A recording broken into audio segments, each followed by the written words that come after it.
Hello, everyone. It's a really honor to me to be there in Canada and Toronto with Above Grounds and present Faber-Castell products. I have the technical part is I have this camera and I have this one, and with this camera I will later on when I draw show my hands how I do that. Yeah. And what I want to do tonight in the next 2 hours is I want to make a little introduction to my work. Then I want to say about something about the great products from Faber-Castell, the graphite matte pencil, which is not shiny like the general pencil. Then the Polychromos, most of you will know this. But I want to show what especially I do with the Polychromos and the Albrecht Dürer Watercolour Pencils. They are water soluble and they are something special. And I'm now connected to you from Germany, from the north of Berlin. I live in Berlin, and in the north of Berlin, I have my studio in the countryside, a little bit north of Berlin. And like Annie said, I will make 2 demos and you can follow this and you can draw with me with these products of Faber-Castell. And in between, I will have 2 breaks where I like to answer your question if you have question. But now let's start. I want to show you some samples from my work, what I did with Faber-Castell products. And for that reason, I switch the camera and I hope the camera or the technique will work. We tried it several times and here we are. These are the things with I will work the next 2 hours. And I have a drawing pad, a universal pad from SMLT. I got it from Canada. It's not available here in Europe, but I did a lot of test drawings, test sketches with that paper. I will work tonight on that paper. And here are the pencils. This is the new graphite matte, Pitt graphite matte from Faber-Castell. It comes in different hardness. This is 12B. It's very, very soft. On paper, I really like to have this black color, and the others I will introduce later on. But first, like I said, I will start with my work, and I want to show you some samples. And I use most of the time as an urban sketcher. I work in small sketchbooks. For instance, this here, it's Stillman and Byrne, American brand, as I think, And here I worked with that graphite matte, Pitt graphite matte. And here you see I can flip it, and it's not shiny. It doesn't reflect the light. And this is the new feature of that pencils, that pencil, I made a lot of these drawings, also other drawings here from Berlin. I turn off my other camera, then the data transfer is better, I guess. So, okay, here from Berlin, from the subway stations, or this as well. For sure, other things as well, with some watercolors I work and with other pencils, But this I want to show you here, These are some sketches. With this, we advertised this night, this event tonight from Venice. I give a lot of classes here in Germany, but also in Italy, sometimes in Asia, for Faber-Castell and other companies. And this was a painting journey to Venice. And here I took this subject matters, these motifs, and I drew it with this graphite matte pencil. Here we have that small bird. This I made with Polychromos on toned paper. And every time if I work on toned paper, on green paper, blue paper, gray paper, then I use white as well. And I really enjoy that watercolor pencil, or here on white paper with Polychromos. I make here a presentation for a German company about the seasons. Yeah, and this is the summer, as you know, hopefully. Here is the spring in Berlin with spring colors, but all is made with Polychromos. And like I said, here I use that white as a color as well if I work on that material. Yeah, here I have also a preparation for that presentation about the seasons. Here I used toned papers gray for the winter. Yeah, also Berlin, or here a landscape. And for me, it's very important to reduce the colors and the materials. Yeah, several samples here, also a bird again. Yeah, with these colors, the color of the winter, or here spring colors again. Yeah, and summer and so on. Yeah, so sometimes I also combine that. Here on this drawing, I combined the Polychromos with the watercolor pencils. Yeah, how I do that, I will show you afterwards. Or here also a rock in the sea. Yeah, and here on a sketchbook, like I said, I work a lot in sketchbooks. And here is fall is the subject matter. Yeah, with other materials as well. Here I was in Hong Kong and made some presentations there, South Korea and so on. Yeah, or here I have also one from China, from I guess Guangzhou. This I made with watercolor pencils. Yeah, with the Albrecht Dürer watercolor pencils from Faber-Castell. And the last one, once or twice a year, I make journeys, drawing or sketching journeys, urban sketching tours in the Oman and other countries. And this sketchbook I made in the Oman, and a lot of things, a lot of drawing sketches like this I made with watercolor pencils combined with a ballpoint pen. It's a black ballpoint pen. These are the lines.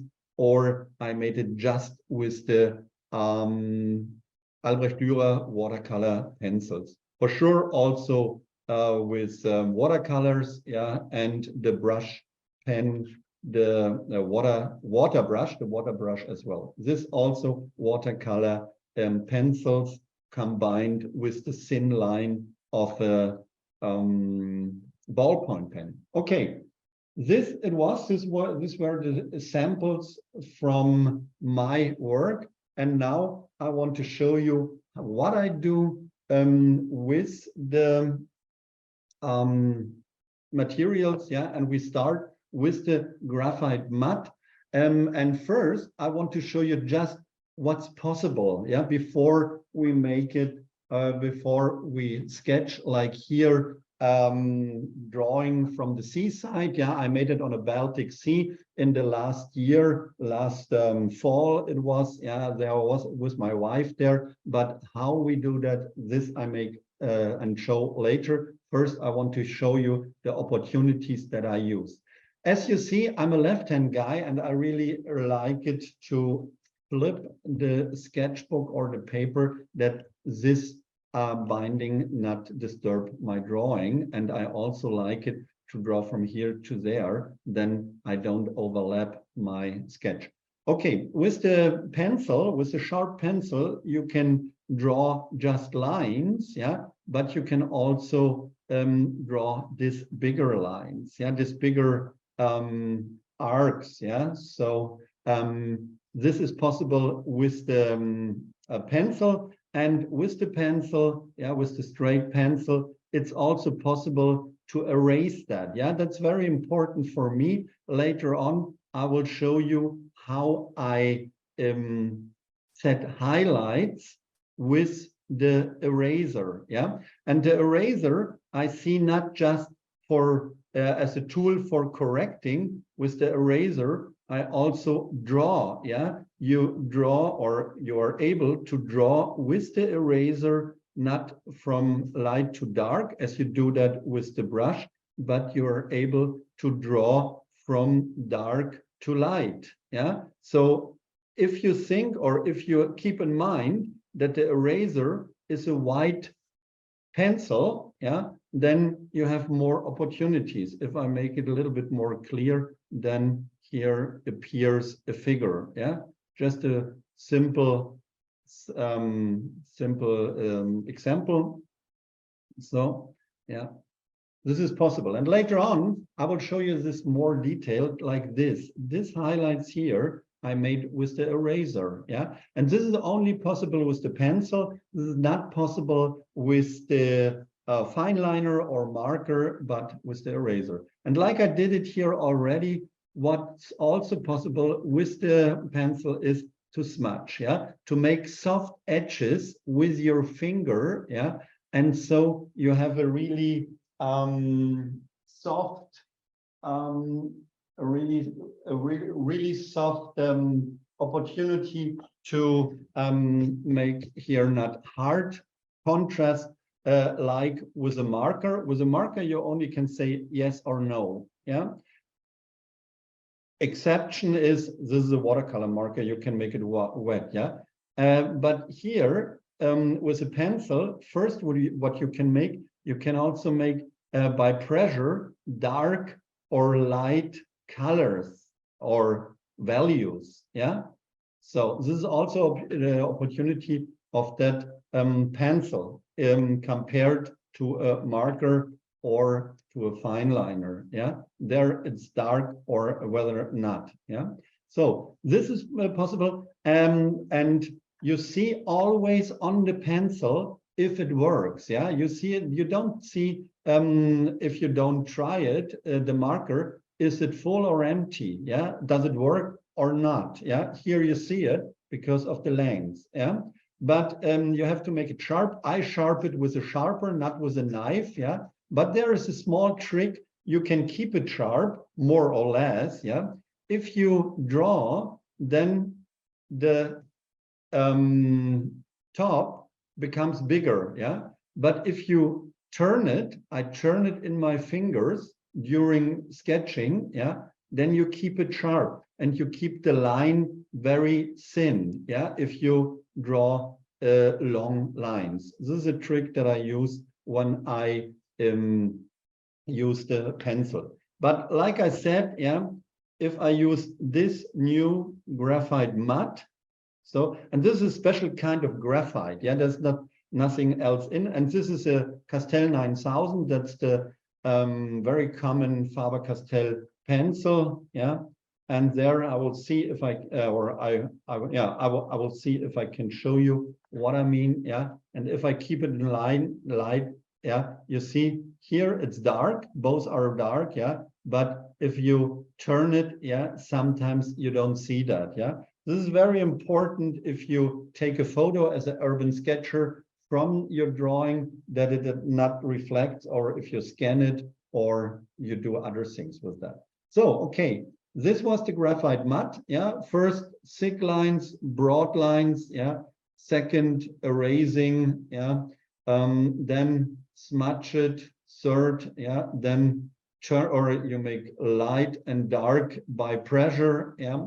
And then fifth, you turn it, or I turn it during sketching, and I get another opportunity to keep the line very thin and it becomes not bigger. Now we come to the next tools.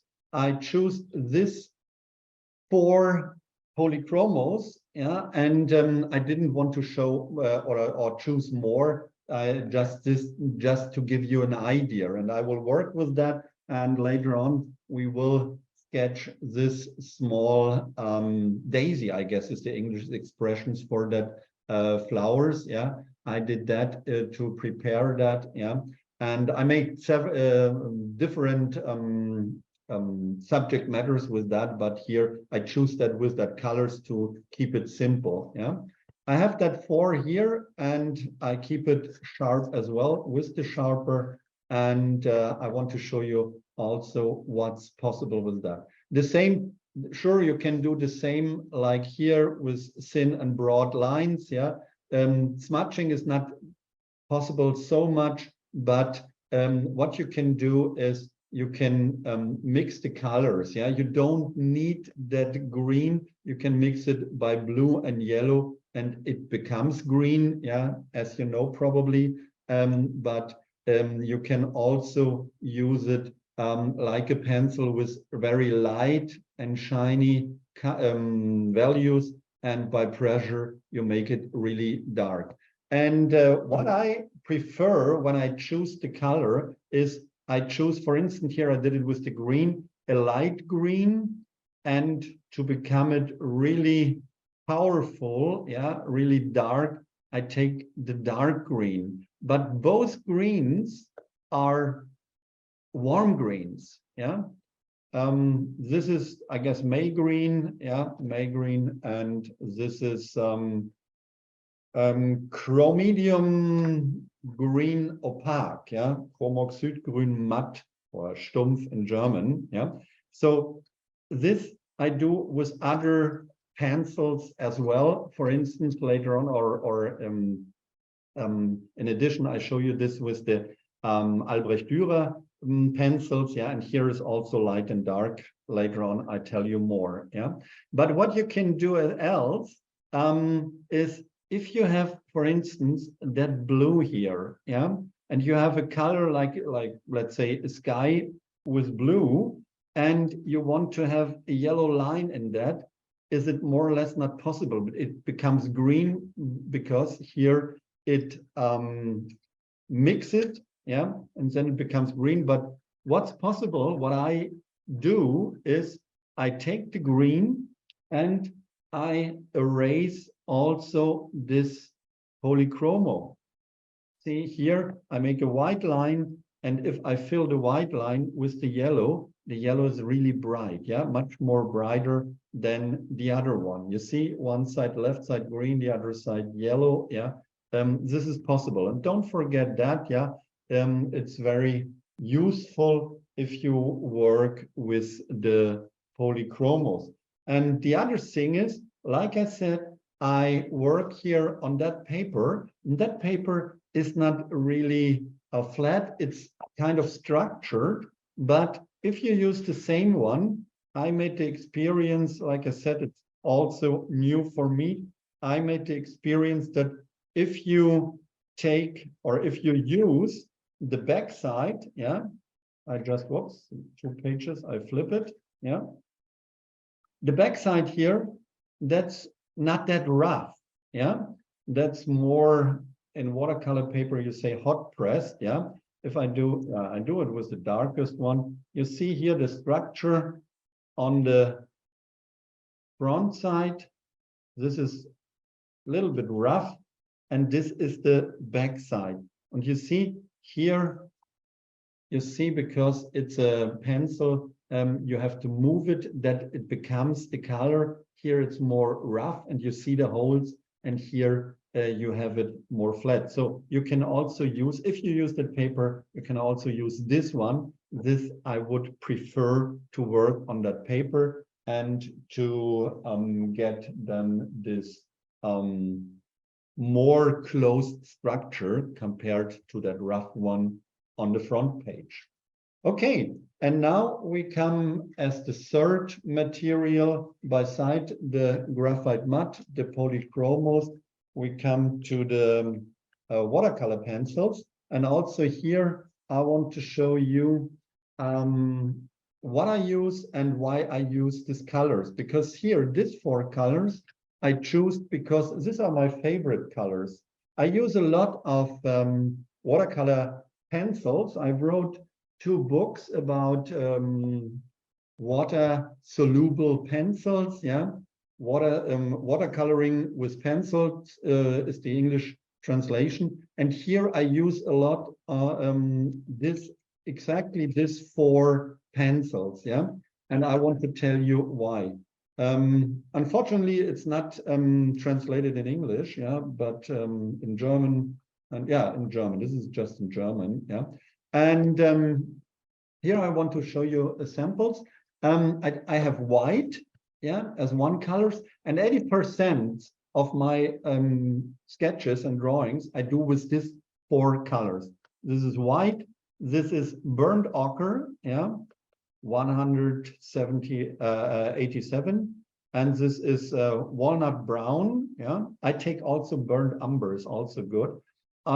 This is dark indigo, yeah. And the reason is this water-soluble pencils are really pale if they are dry, and they change the color if you make it wet, yeah. And this is more or less a cold gray. Sorry, this is a warm gray, and this is the cold gray, yeah. But if you take a water brush or any other brush, but I take in general a water brush, so then it changes the color, yeah, to brown, or here to blue, yeah. But if you do it, if you use it just dry, then it's very pale, yeah, it's almost gray, yeah. Yeah, and this brown, this light brown, this burnt ochre, I use, for instance, for skin color, yeah. So this is really an issue to choose the right skin color. And here you have also the choice, yeah. If you make it wet, then it becomes a little bit lighter. And white I use as well. Later on, I will show you, if we have that much time, a sample as well, yeah. Here, this portrait, yeah, I made with that pencils. And in addition, there are some blue, but like I said, I don't want to please you to buy all that pencils, because these are the main ones, and probably everybody here has also some pencils there. But I want to show you here the special thing on that watercolor pencils. Like I said, from 2 pencils, you are able to generate 4 colors: dry and wet, yeah. Wet, it becomes bright, and dry, it's not that bright, yeah. You can make it what you can use this pencils like the Polychromos, just dry, yeah. By the way, I like this also more because this has 6 sides, yeah, which means it doesn't roll off the paper, yeah. I work a little, often I work outside, yeah, and there I like it, like pencils. The most pencils also has a shape with 6 sides, yeah, so does it not roll down or anywhere. So what I do is I use it, like I said, dry, and I want to show you not again the small lines and bigger broad lines, yeah. But what I want to show you, often I take the pigment on the paper, and then I take a brush, yeah, make it wet, and then I smudge it. Now I have a little bit the pencil graphite still on my fingers. I'm gonna do that again. So this way I make it wet, then I smudge it, and I do right now 2 things here. Later on I will show you for what kind I use that. I do 2 things. First, I make it very soft instead of that hard lines or hard edges here. But second, if I do that with my fingers, I make it dry. I make the paper dry, which means if I do it this way, outside, I don't have much time. I want to continue drawing and sketching, so I make it now dry. I'm able to continue drawing, yeah. I can right now continue drawing on that before it was wet on that paper, yeah. If you work with watercolor, you will know that problem. You have to wait till the first layer is dry, and then you can continue to put on the second layer. Otherwise, it goes together. The colors goes together, yeah. But here with the pencils, with the Albrecht Dürer watercolor pencils, I make it dry by my fingers, yeah. I make it wet to make it soft, and then with the finger, I make it dry. You need for that strong paper like this or watercolor paper. Other paper will come off, yeah, will get destroyed, yeah. Okay, these were some opportunities. 2 I want to show. First is you have with 2 pencils, you have 4 colors.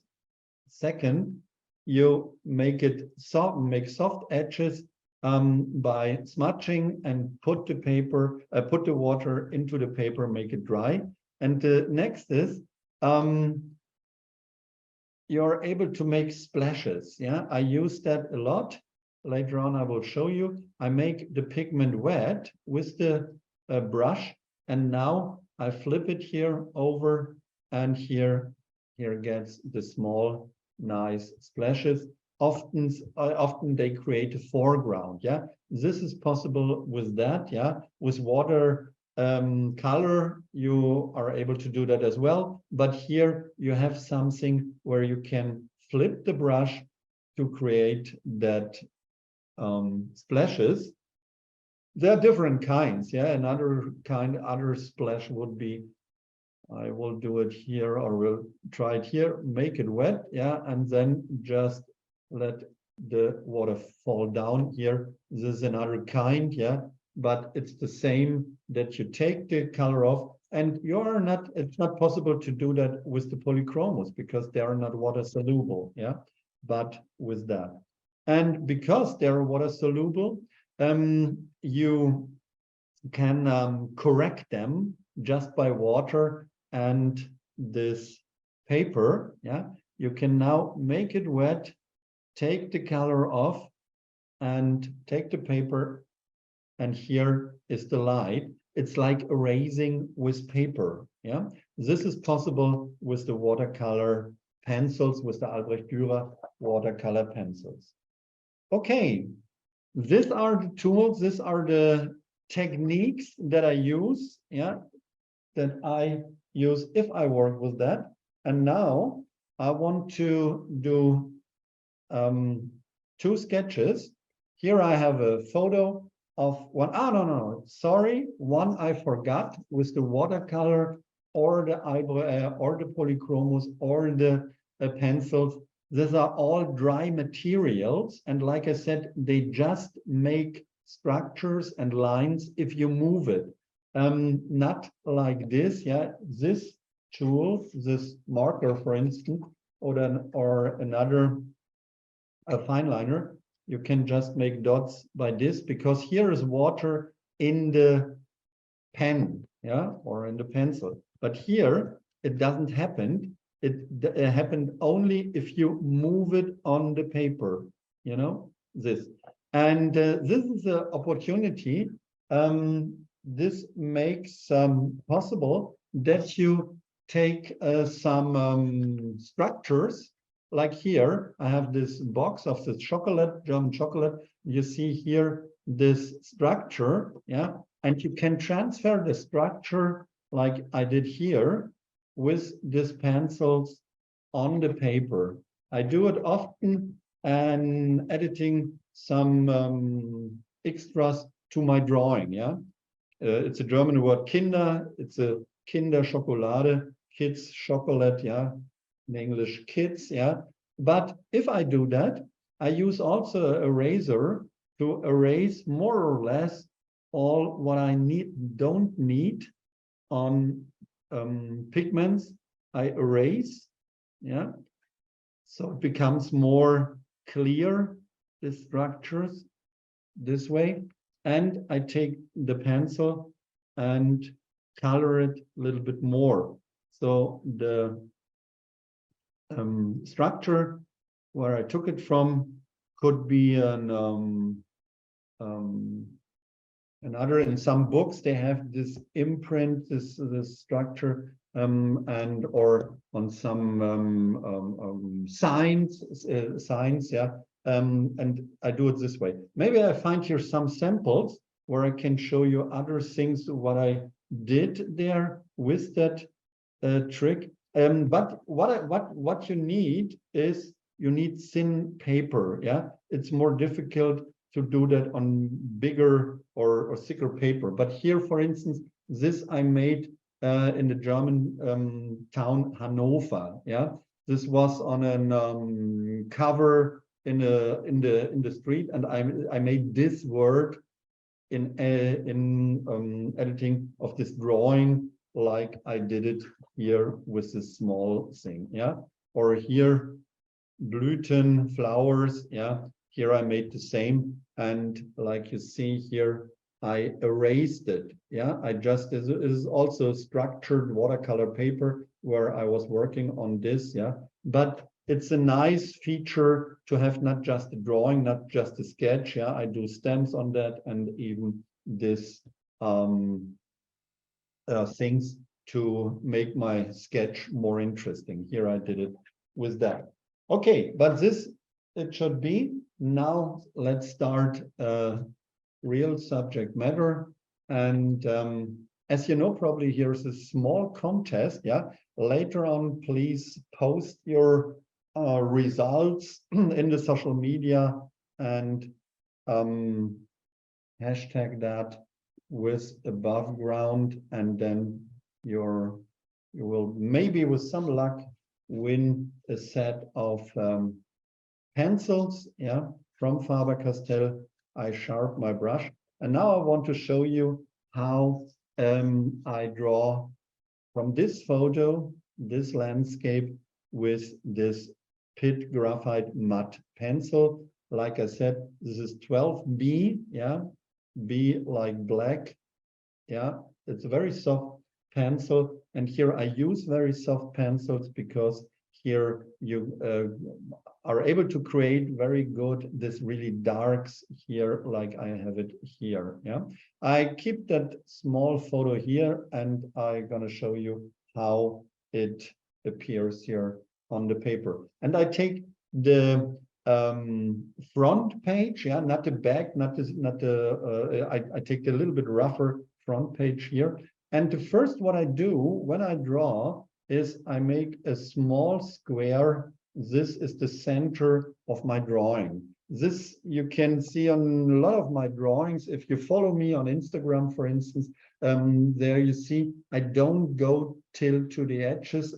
I stay in the center like I did it here as well. Yeah, a drawing stays really light if you keep or you save a lot of white here. Yeah, and this is what I'm doing here. And that's why I make the small square. I can erase that later on, yeah, and then it's more growing and growing, yeah, but this is my center. The next line, what I do is the horizontal line. That's where the sky and the water comes together. And so I have an orientation, yeah. Then we have here the beach, the waves, and then here the coastline.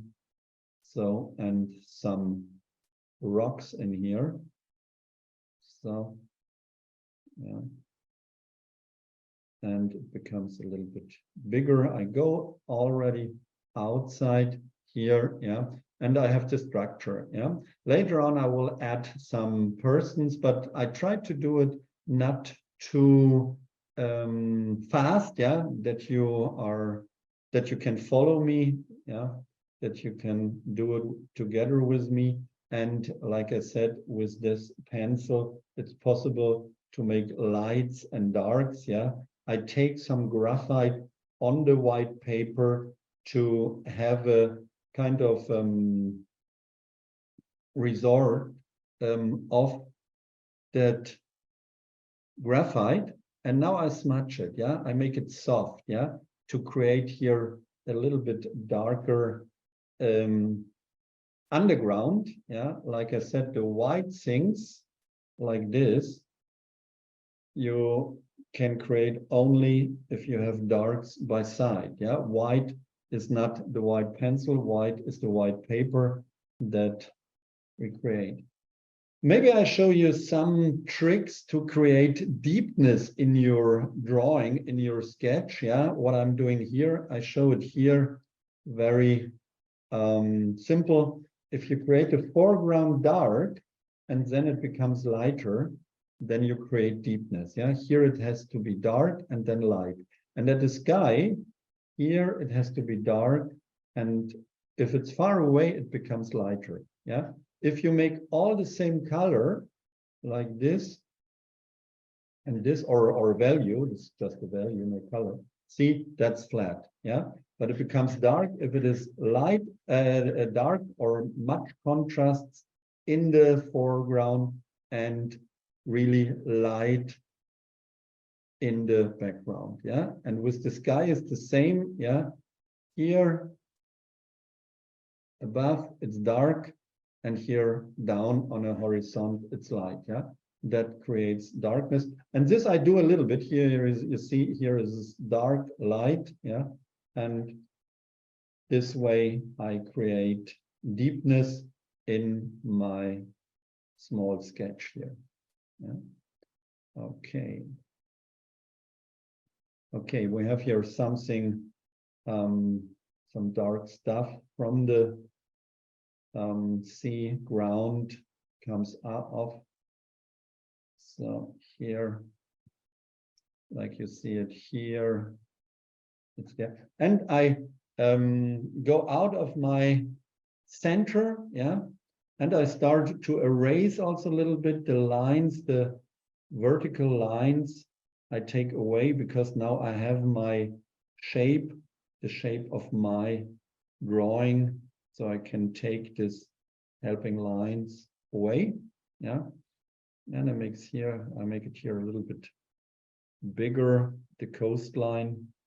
So there are bushes. We were there in November. It was a little bit windy, cold, and the bushes didn't have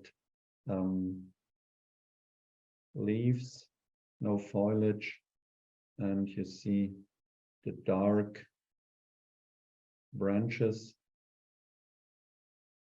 like this. Yeah, and I smudge it, yeah, to put the graphite in the paper, to put it there.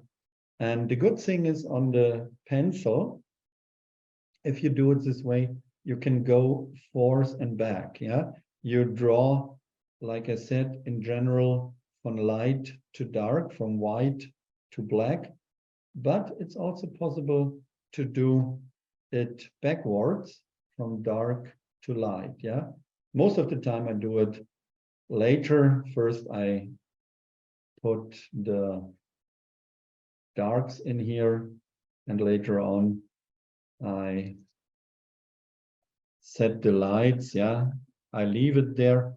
And the next thing, what I like to do is, what's my trick to make the drawing to a drawing, I don't want to create a photo here. I want to create a pencil sketch, a pencil drawing. And for that reason, I make it often this way, that if I have a solid block of black, like, or gray, like here, this coast, this one here, then I do it, and I have a lot of space here still, then I do it this way. Yeah, it comes from a shape to a line. Yeah, so this makes the drawing interesting. I show you here what I have here, like you see here. Yeah, that it gets more loose and loose. The center is here. Yeah, and here it becomes just some lines, yeah, some structures, yeah, very abstract structures, yeah. And this is what I do here as well. Here a little bit darkness. There are some bushes as well, and then I leave it this way. Yeah, but I make it a little bit darker here to have more contrast between these bushes and the sand. It's sand there mostly. Yeah, sometimes it gets away from the sea, but I don't make it that dark, because it's not so much in the foreground, it's more in the background. So, and the lightest thing in general at landscapes on daytime is the sky. But here I go also a little bit bigger, yeah, but not till to the edges, yeah, not to the edges. I stopped before to have the opportunity to make it very loose, very unclear, just lines, structures, and you see, becomes more dark, more atmospheric if I smudge it. like I showed you at the first part, what I did when I showed you what's possible with just a pencil. Yeah. So time to time I sharpen the pencil. Right now it's not necessary, but later on it becomes more detailed. Then I'm gonna do that. Yeah.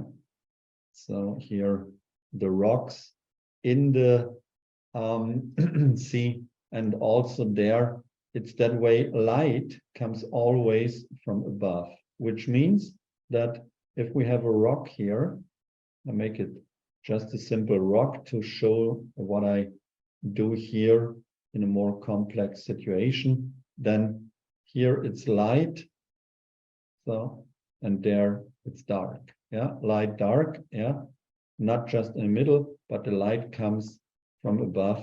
And that's why I keep it here a little bit light, and I will do that more in later when I go more into details, like to create this here. Yeah, here light, dark, light, dark, light, dark, light, dark. You see it everywhere here on that rocks. Yeah, the wavy lines. Yeah, the foam from the waves we create later on.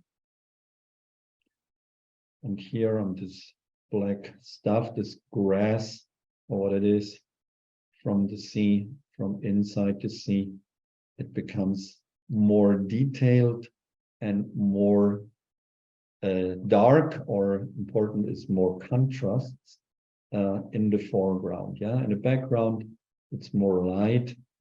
And like I said, it's not just a line, it's also what I do with my fingers. You can do that also with a paper tool, but I don't do that then, because I have, otherwise I would have too much materials to manage. Yeah, and so I don't, so I do that with just my finger. Yeah, it becomes dark, but it's just graphite dust, and it's easy to clean the finger. So this guy I will do a little bit bigger.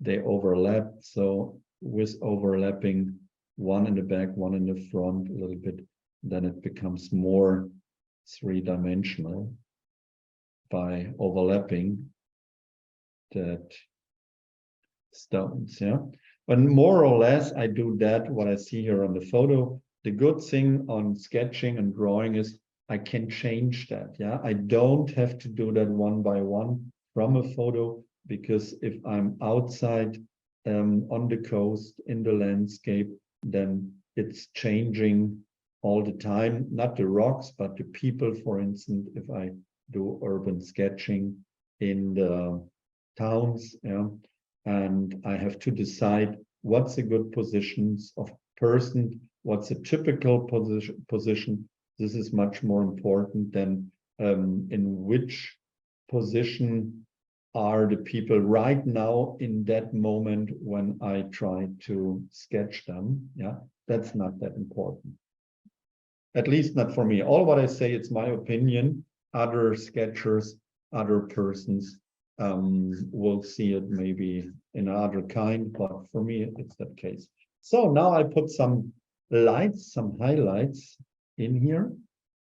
Here, the sky, like I said, that's the lightest thing. And I will not, or I'm not able to get it white like the white paper. Yeah, and I don't want to. I make it just a little bit more light. Yeah, there's still a difference between this white here and this here. Maybe in the camera you don't see that much. Yeah, but it is. Yeah, and that's good as it is. Yeah, that I have there also a small difference. Yeah, even here now I do it with a sharp tip of the pencil, that I put some details in here.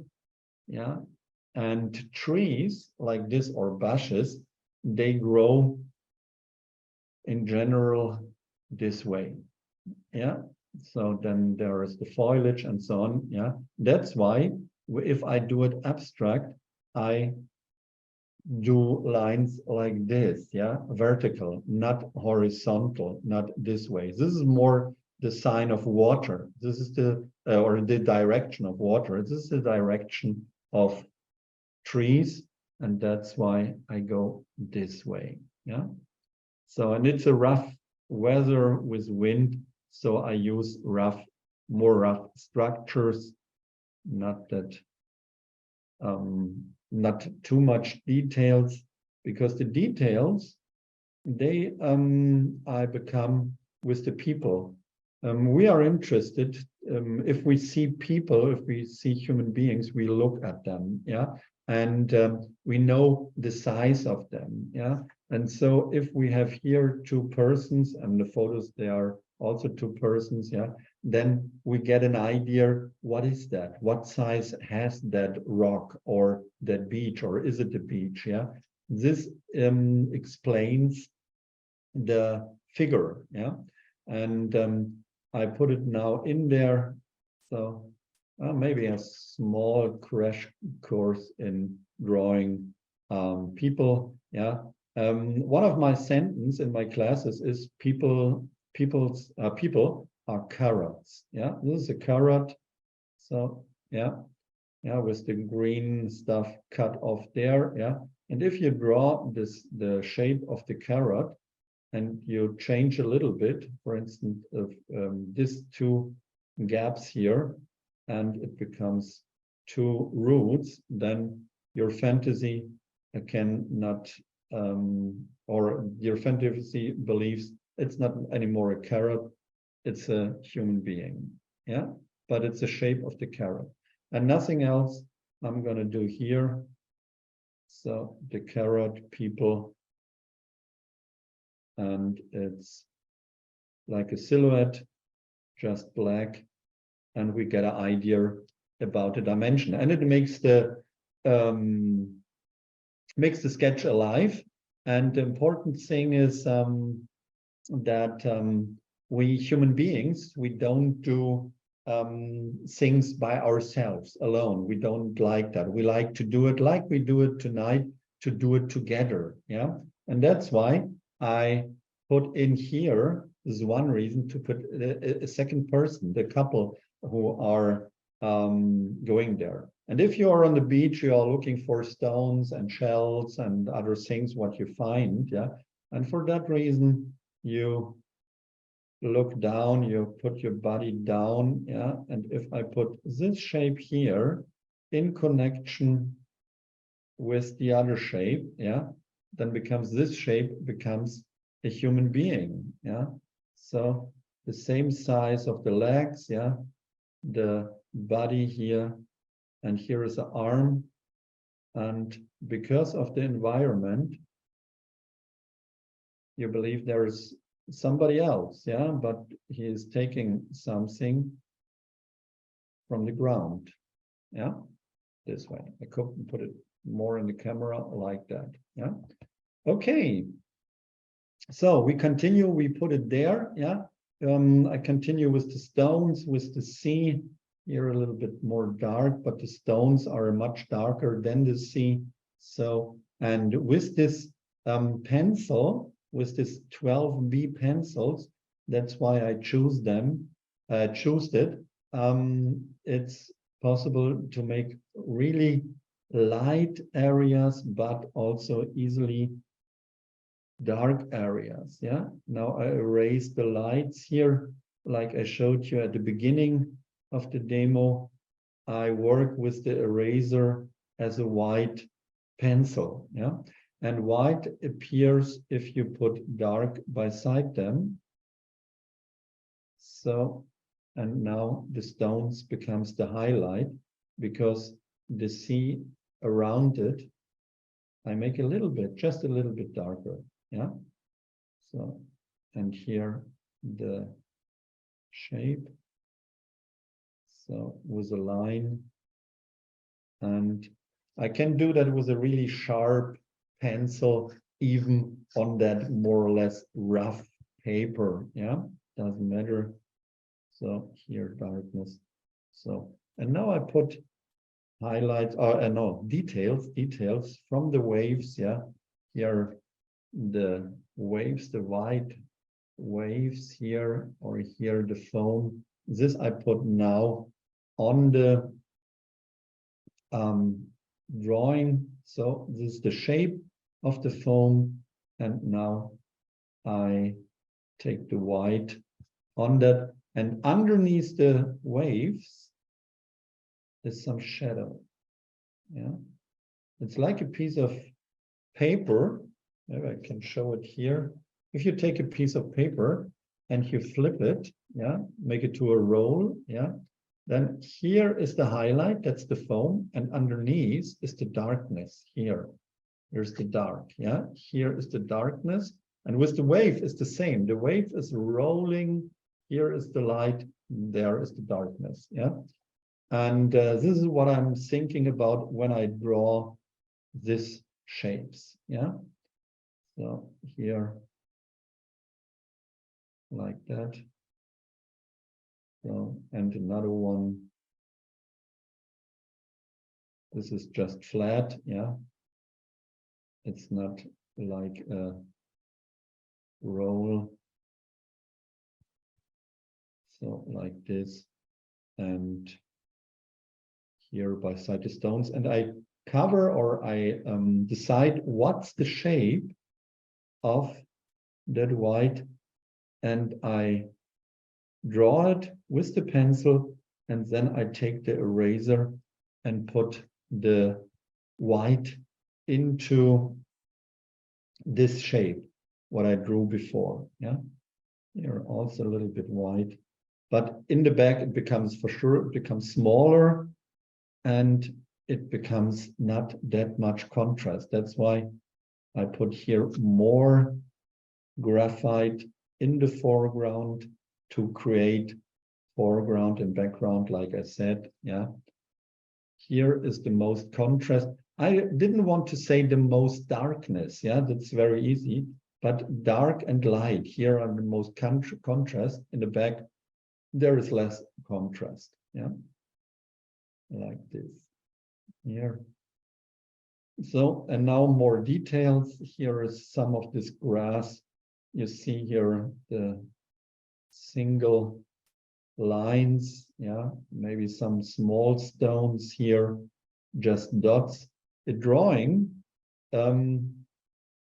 contains 3 kinds of shapes, yeah. This is also important if you draw something, or if you want to create an interesting sketch. A sketch or drawing contains arcs like that, yeah, lines and points, yeah. And look at your drawing and ask yourself, do I have these arcs? Do I have lines? Do I have dots? Yeah. And here are the dots. Yeah. Lines I have here. Here I have also lines. Yeah. And here I have that shapes. Yeah. This closed areas covered with that graphite. But lines are also important, and also important are dots. Some architects makes just at the end some dots just to make the drawing interesting, yeah, on their architectural drawings. I learned it from that, yeah. By the way, I'm a designer. I studied industrial design in Germany, and later on I decide to sketch and draw and give workshops, because it's very interesting for me. It is a big fun for me to share my knowledge, and I do that like here in this kind of demo or classes. Yeah. Okay. So it's almost done. Here, like I said, darkness. Now here the 12B comes. Here some dots in the foreground, details in the foreground. Here I will change the shape. Yeah, it's more moving like water. And all the time I take my fingers to make it soft and take the eraser, not to correct, just to draw the white areas into this gray graphite areas. Yeah. There are some tricks to make it also interesting. One thing is to draw some writings on there. Yeah. This I will do here. I make 2 lines. So this and this, and draw on. I'm a left-hand guy. I have to decide if I draw or I write letters. Yeah. And here I draw it more or less. Yeah. I draw this word Baltic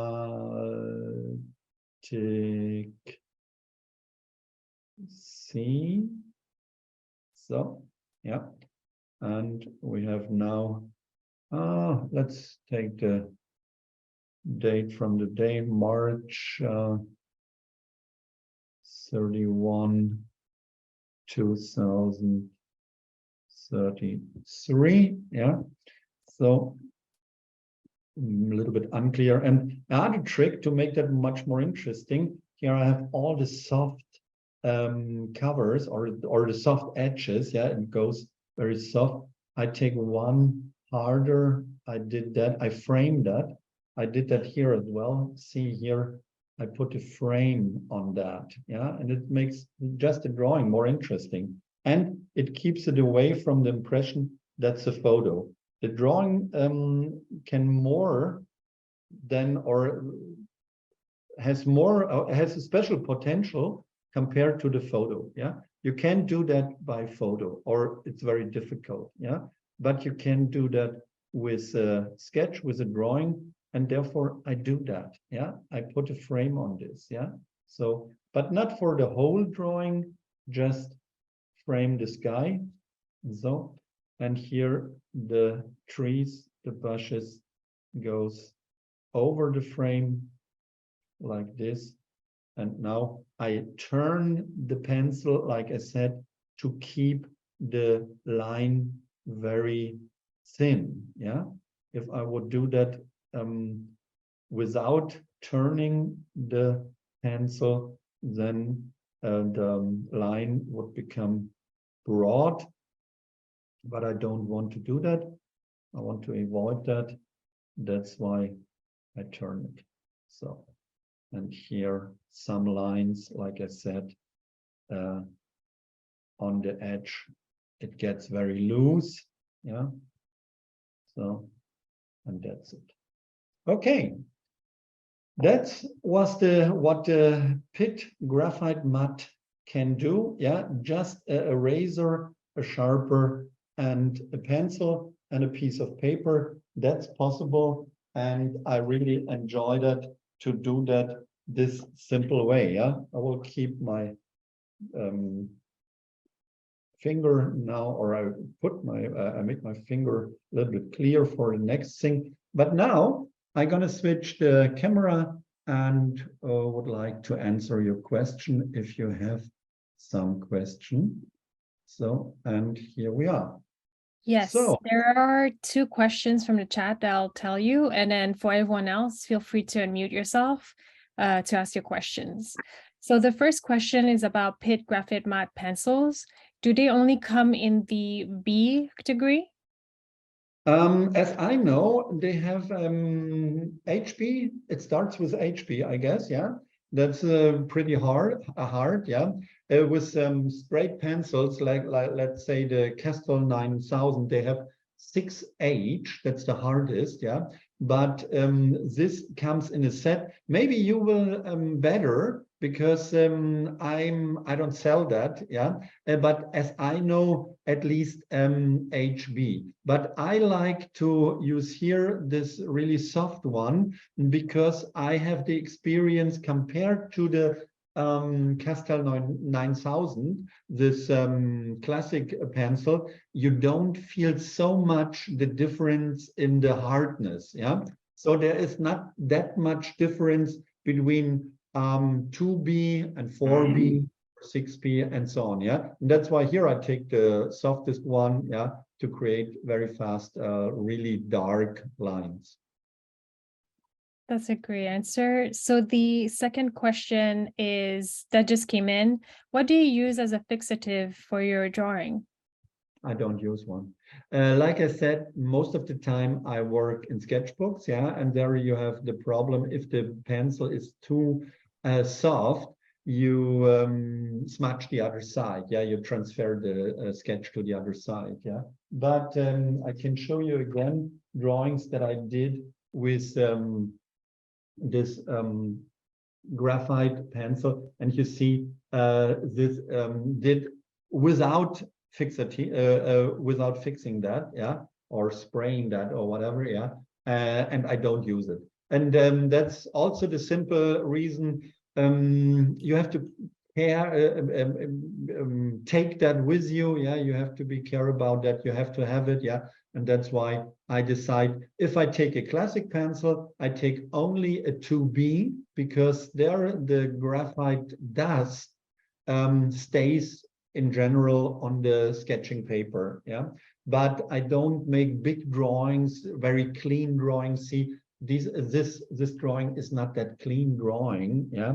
This is also very soft, yeah, and smudged, like I said, yeah. And it's not a problem if I do a drawing on the other side, yeah, and then flip it, yeah, it doesn't transfer too much. And if it does, doesn't matter, yeah. That's part of the drawing, yeah, that it stays alive, that it a little bit works also with the paper. Thank you.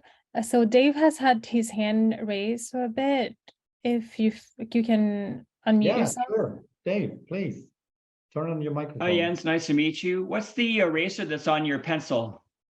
That's a eraser cup made by Faber-Castell. I don't know if it's available in Canada as well, but that's really great. And I only use this because it's a eraser in shape of a cap. Yeah, it covers the pencil. And the better thing is, or the best feature, what I really like, if I stay in a corner in the town with my sketchbook and I sketch, I just have to flip the pencil to erase, yeah? I don't have to look for my eraser, yeah? And like I said, this is the dark pencil and this is the white pencil. So I have two pencils in one, and I don't, like I said, if I would do that here on the table, it's not a problem to take off the eraser and to erase, yeah. But if you are outside, yeah, then you have to look, where is my eraser? And then the bus is coming and you have to stop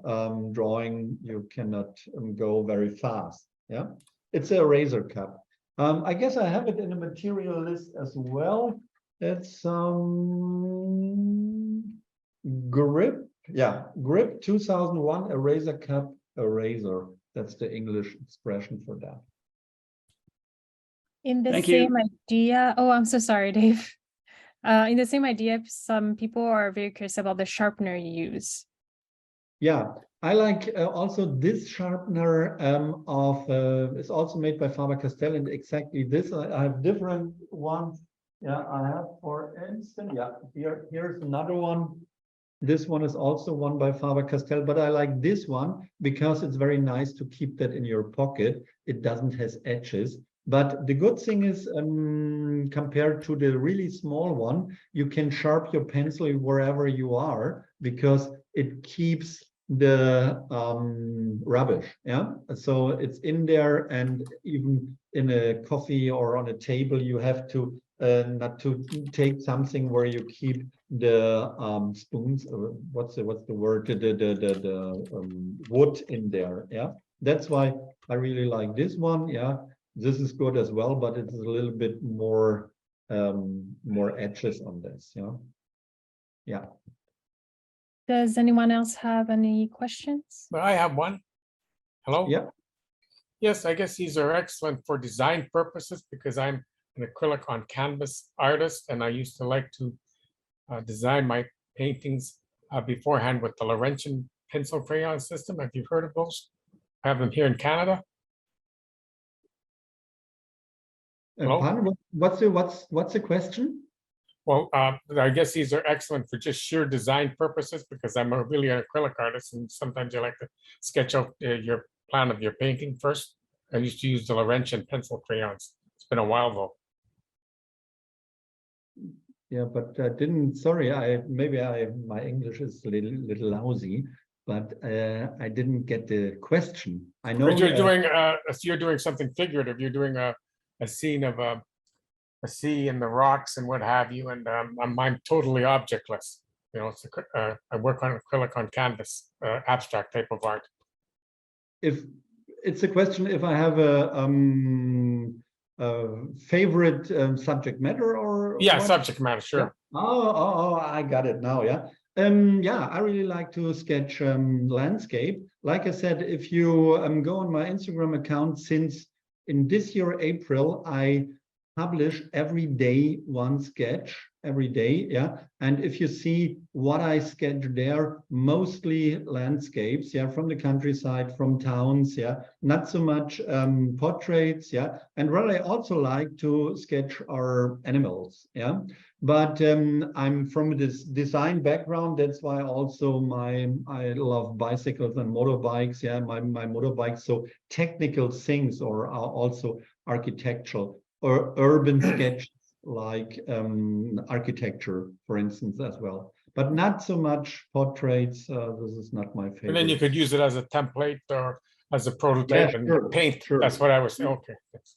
Yeah, sure. I take that. Yeah, you have to make a sketch, a drawing or a little bit interesting. You have to put something in there, special things like a photograph. There is no difference. You have to have a foreground, a background, a middle ground. Yeah, and for instance, persons, yeah, figures are really good to create attention.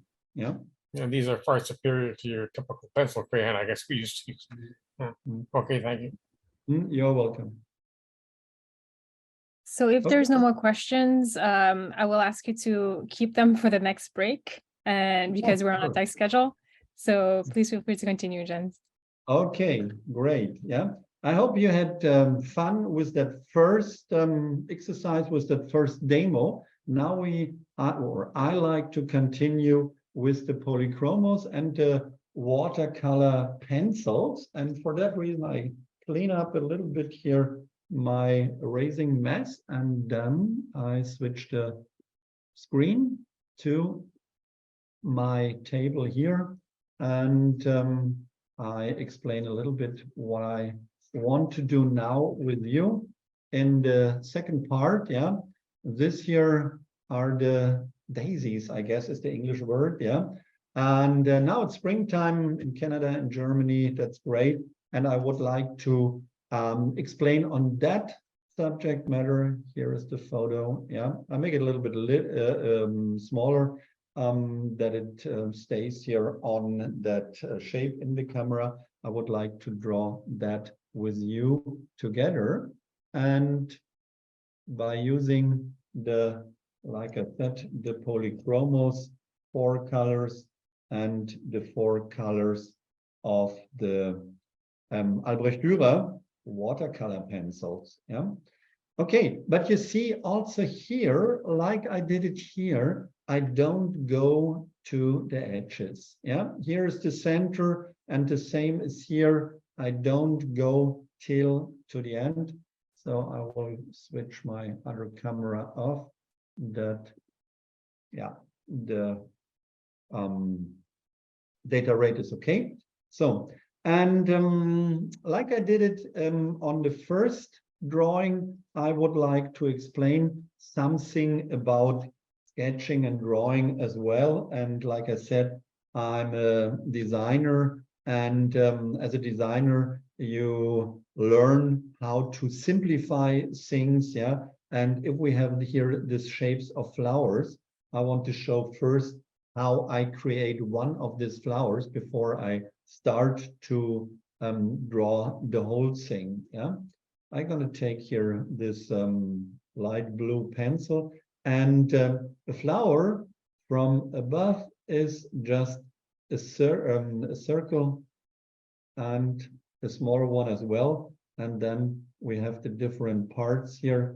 They come together to the middle, and then I put the details in here. But on this example, I will use the back side of the paper. Yeah, that's why I put the paper out, I flip it, and I have the back side. Here I do the same, yeah, the same again. I forgot it because it's not that rough compared to the front side.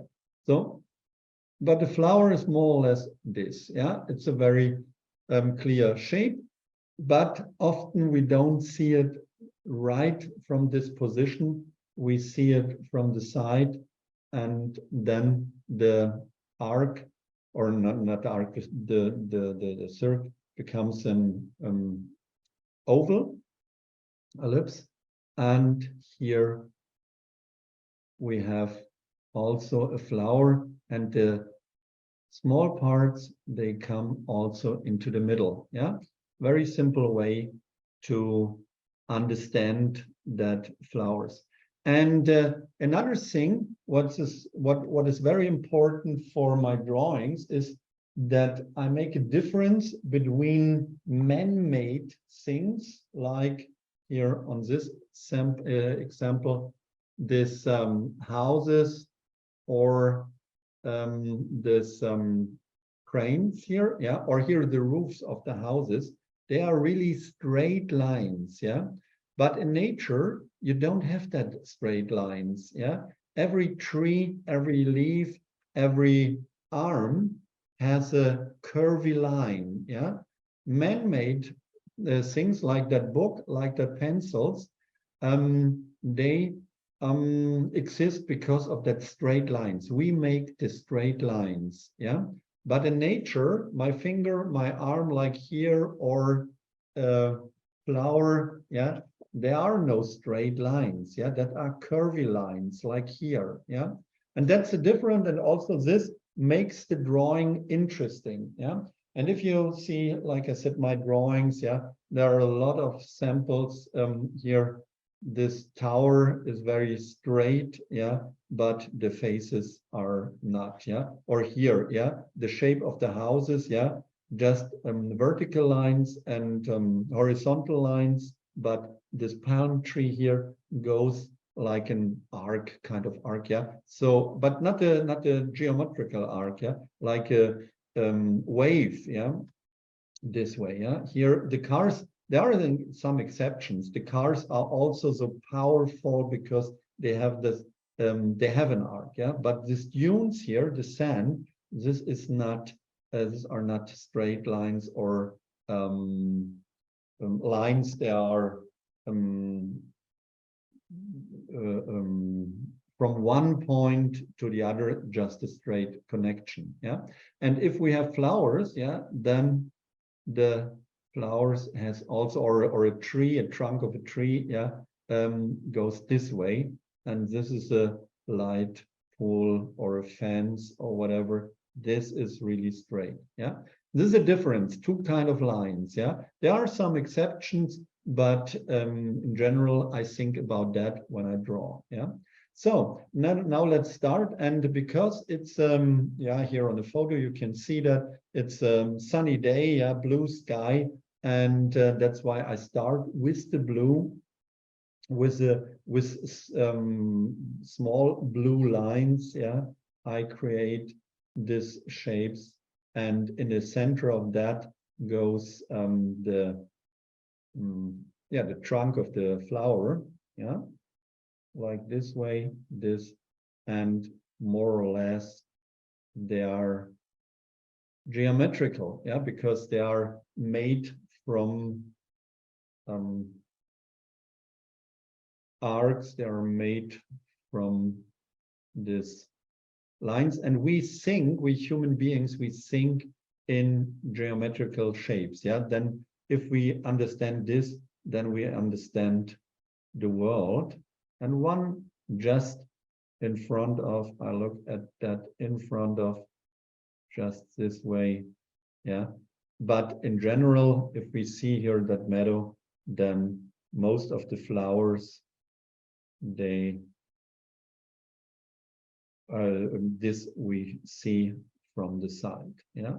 But in the center is also a small yellow circle, and it's in the center. That's why I put always the center line in there. Yeah.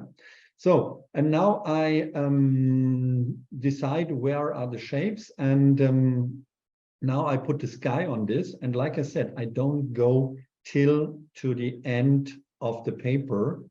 Here I did the same, that I just put the center of the paper, and then there comes the loose lines where the pencil becomes not this shape anymore, not that value, not that closed color.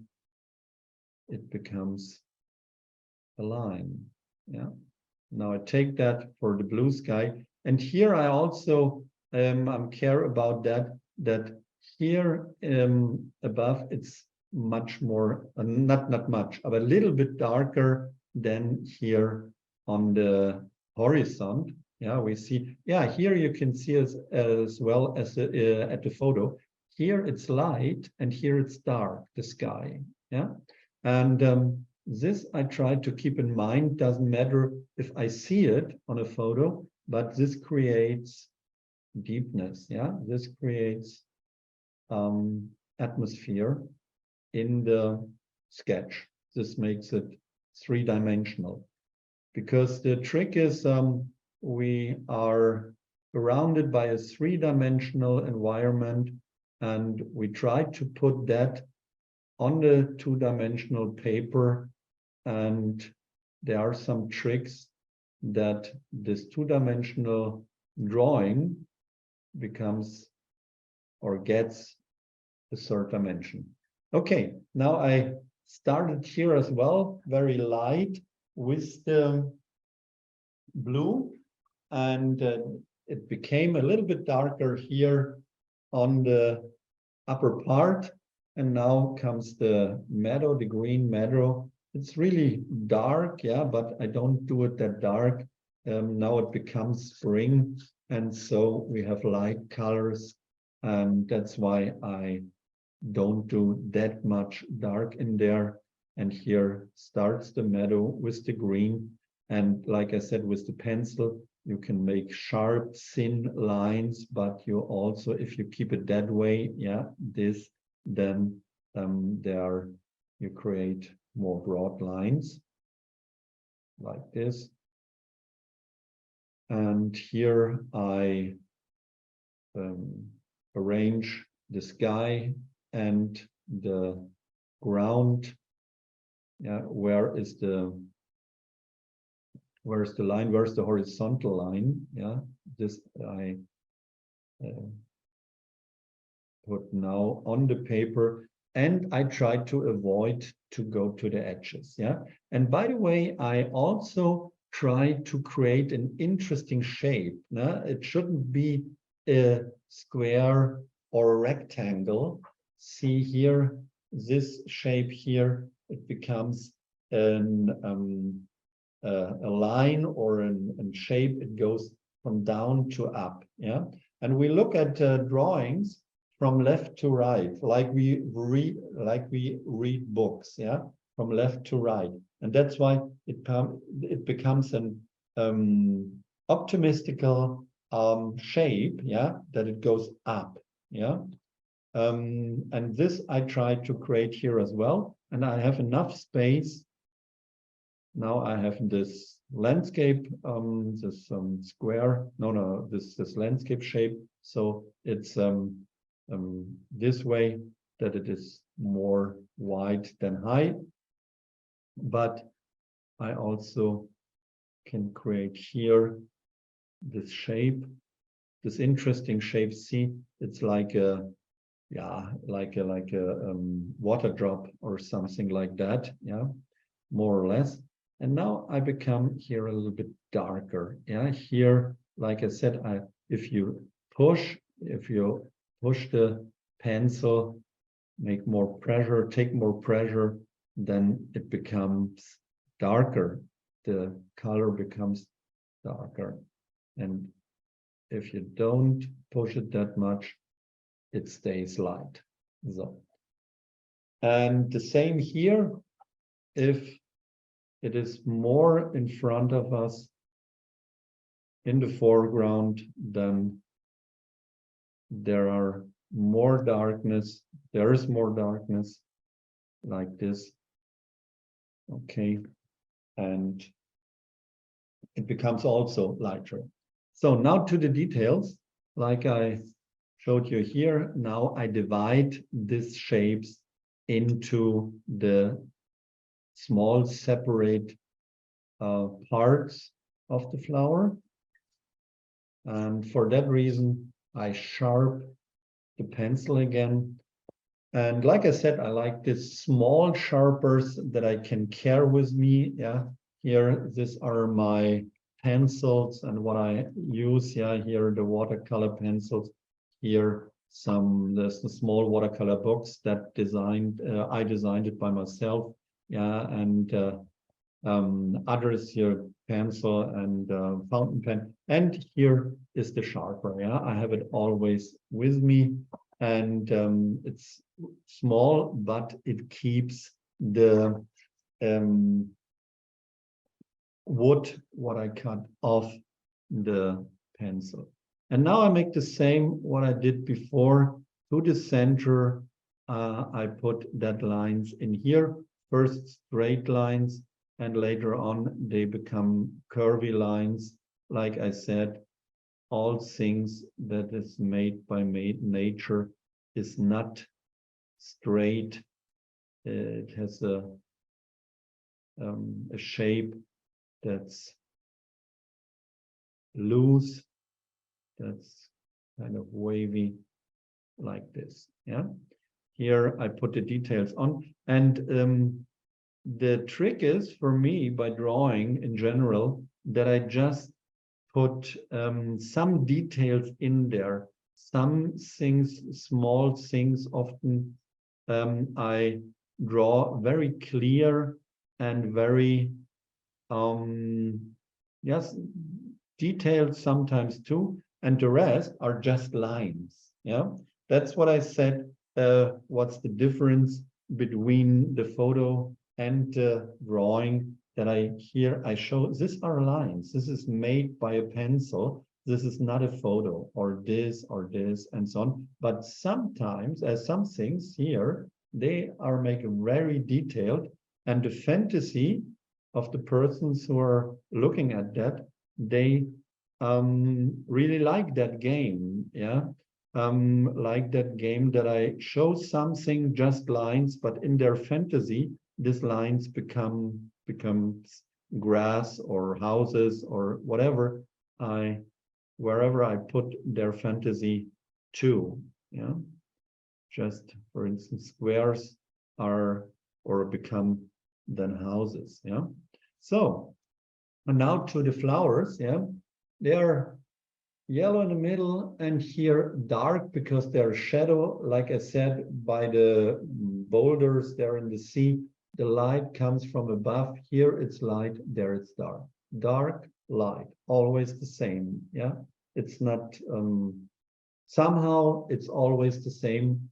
The upper part is light, down is dark. Yeah, and it becomes, or it is green. So, and I take first the light green. And like I said, now there comes this wavy lines like this. And here as well. And I leave this square here, yeah, or this area here, this closed area with the lines. Yeah, this becomes also interesting. There I can show what I'm doing. Here, very simple. What I do is I have here this closed, more or less closed shape like this, the sky blue here, this one, and the green here. And if I put on these shapes the flowers like this and this, it becomes okay, but it's not so interesting if I put these flowers just to the edge of this shape. Much more interesting is if it crosses this horizontal line is crossed by this vertical lines. Yeah, this here. That's more interesting than to leave. Now I'm looking for a eraser. Where's my pencil? I put it away. If I leave it this way, this one, yeah, this is not that much interesting compared to I make this crosses here. And that's the reason why I go a little bit down here with that with these lines from the flowers like this. Yeah, and here it becomes dark. Here is it dark, and underneath the flowers it's dark as well. And there I can mix it with the dark green. Yeah, I showed you at the beginning of the demo that you can mix the colors with yellow and blue. You become this green, but you become this blue. Also more darker if you put some green in here underneath. For sure, you see, it's a kind of gray, yeah? It's a little bit green, but a kind of gray, yeah? But for sure, it's better if you would do that here with the blue of the watercolor pencil, but we will use that later on, yeah? I would like to continue this with this Polychromos, because now we use all three of this, yeah? Now I put some yellow on here for this tops here, and even this yellow becomes more three-dimensional if you put some dark in here. Yeah, there are some bees. Yeah, maybe we come to the bees as well, but I will do that later on. And here we can now use the brown one. Yeah. And it's also important to say where comes the light from. Yeah, I make in almost all drawings, I make here a small arrow. There comes the light from, and when the light is coming from there, then on the dark side is some shadow. Yeah, is some darkness into the yellow, and it becomes three-dimensional. Yeah, so now I continue with that.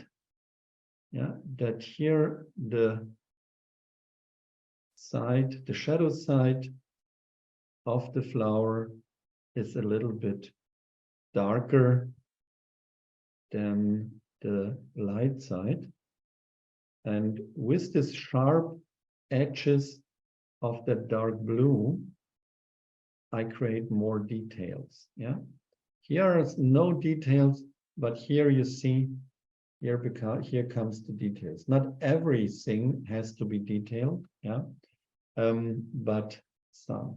So now I could continue that way, create more. So I don't want to take too much time to make the whole drawing. I just want to show you what's possible with the Polychromos, and I would like to show you now more what's possible with the watercolor pencils as well. Because here we worked on this flat side, not on the rough side of the paper.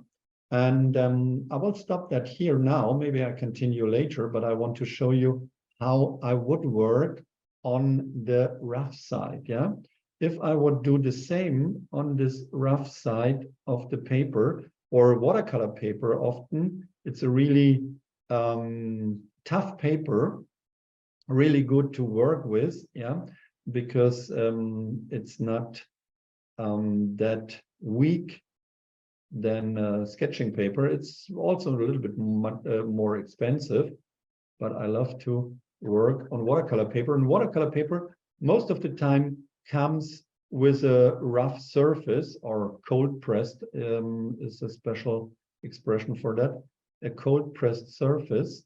So, and that's rough like this, yeah. And here I can do much more details, yeah. Or I have these wide gaps here, yeah. And to close that wide gaps, I can do two things. First, what I can do, I do it on a test paper. First, what I can do to close that wide gaps is I push the pencil more, but I get a really intense color. I don't want that. I want to have it light like here. And what I can do is, I take this dark indigo, this watercolor pencil, yeah, put some pigments on here. And like I said at first, at the introduction, if I make this wet, two things are happening. First, the color is changing from that dark, or this pale, this almost black, yeah, it's changing to blue. And second, I close that gaps here, yeah, I do it here, yeah, and so I put the color together. So I connect, this way I connect the Polychromos and the Albrecht Dürer watercolor pencils. You see here just the Polychromos and some Albrecht Dürer watercolor pencil dry, but here is it wet. But I took not too much pigments, yeah. Like I said here, I have to take a lot of pigments to make it to close the gaps, the white things. If I would do that just with the watercolor pencil, I would have too much pigments and dark pigments here on the paper. Yeah, that's why I connect that. Yeah, I make very light. I work with the Polychromos. This creates the color, and then I put some really light, really less pigments on the surface. And if I take now the brush, more or less I smudge it, yeah. So I close the gaps here, yeah. This is possible with that connection if the paper is too rough, yeah. But we come back to our drawing. I will finish that, yeah, like this. So, and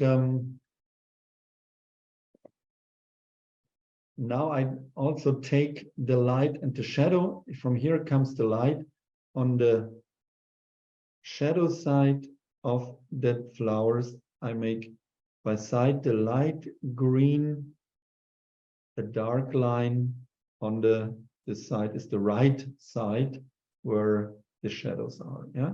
Here I put also the details of the flower on the flower, and it comes all the time from the center, like this, yeah. And I need only some details, not every detail. I like I said, if a sketch, a drawing looks like a drawing and not like a photo, yeah. This is what I like. And sometimes I just show how it how I work, yeah, from the arc or from the circle to these lines and then to the flowers. I don't overwork it, yeah. I just show 2, 3, 4 of that flowers in detail, and the rest is just are just abstract shapes, yeah. So that the person who is looking at this sketch sees these are just shapes, lines, but in the fantasy it becomes a flower. And this is the good thing, this is the interesting thing by drawing, yeah, that you not create a photo, you create lines and you work with the fantasy of the persons. So some leaves on this here, yeah, make it very short because there's not so much time. So this way, and I would like to answer question then in, let's say, 5 minutes, something like that. And at the end, I would like to continue with the watercolor pencils. I would also show you there where I or how I work just with the watercolor, Albrecht Dürer watercolor pencils. Here I use it just for some details like shadows, yeah, because I have it here. I could do that also with the Polychromos. It doesn't have to be here for that water soluble, but one exception is like I showed you that I put here a background or I close that white gaps of the structure. But here we work on that really flat paper, yeah, on that hot pressed. Is it, if it would be watercolor, it would call hot pressed paper. That's really smooth, not so rough. That's why we don't need that watercolor pencils for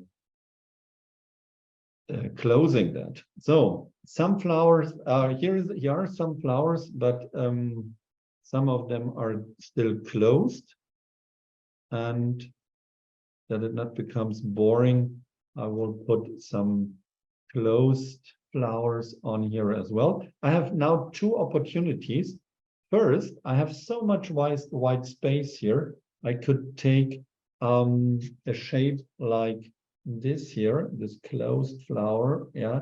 I could put it on a white background, and then I don't have to be care about the white and shiny color, yeah, because I couldn't do that on blue, then it would become blue. This is one opportunity to put it on a white space or on a white spot, yeah, where it just have white, because I can put the position wherever I want to. Or, like I said, this Polychromos, you can also erase, yeah, and this I will show, yeah, let's say I will do it here.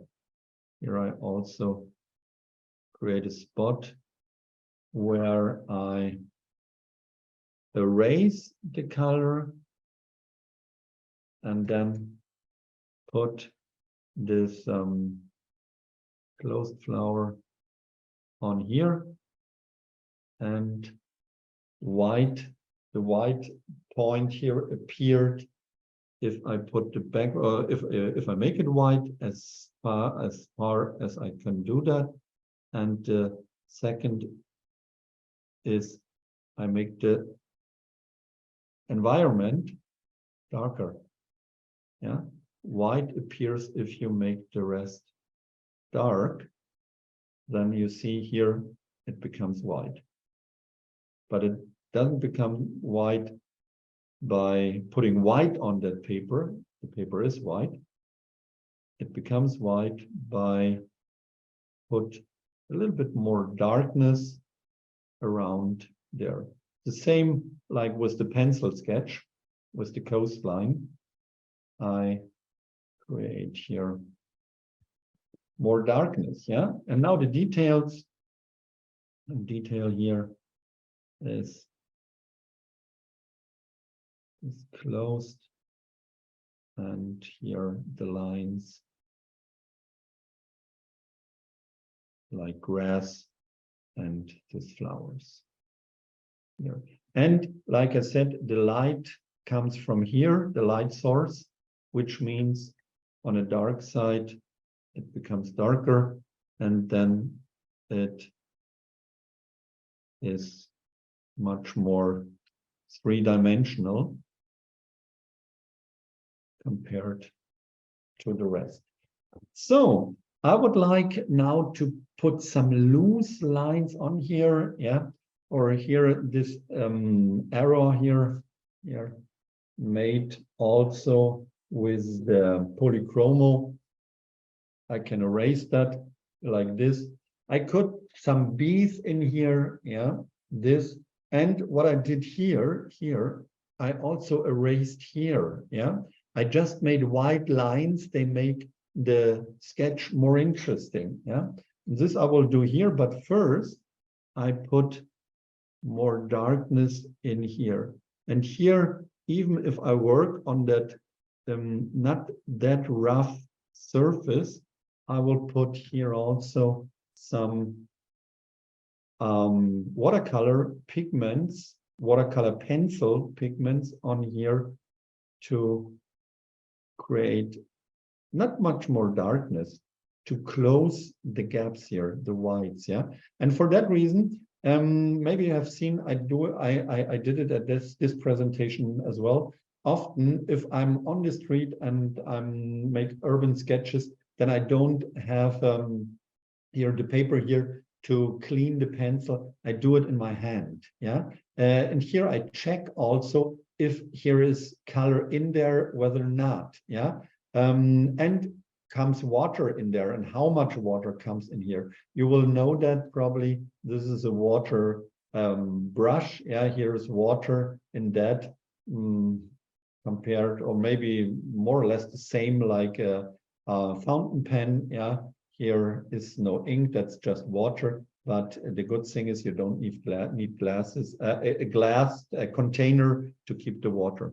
Okay, and now I close it here with this pigments of this indigo dark, and I don't have to be care about the rest of the drawing. If I would do that all with watercolor pencils, then the whole thing would come soft and the color would change, yeah. And here I just close the gaps, yeah. Or here I can take it as a water container as well, this pencil here, and can take the color right from the pencil to take it here on the drawing, create more contrasts here, like this, yeah, and here, so, yeah. Okay. But here, if I make it wet, I have to let it dry. And still it is dry, I can put some lines on here, yeah, very loose lines. So like this, yeah, and it becomes much more a meadow, alive, yeah. But these lines, what I create here, you should learn, yeah. This is also very important for me to say this at my lectures, at my classes, that to get this line that loose, yeah, do this exercise 10,000 times, yeah, like this, yeah. Here it's closed and then it becomes loose. That you not come to this, I should draw this, yeah. This is more or less dead, yeah, but this is alive, yeah. And this alive lines here, this I learned that, I would say, yeah, yeah.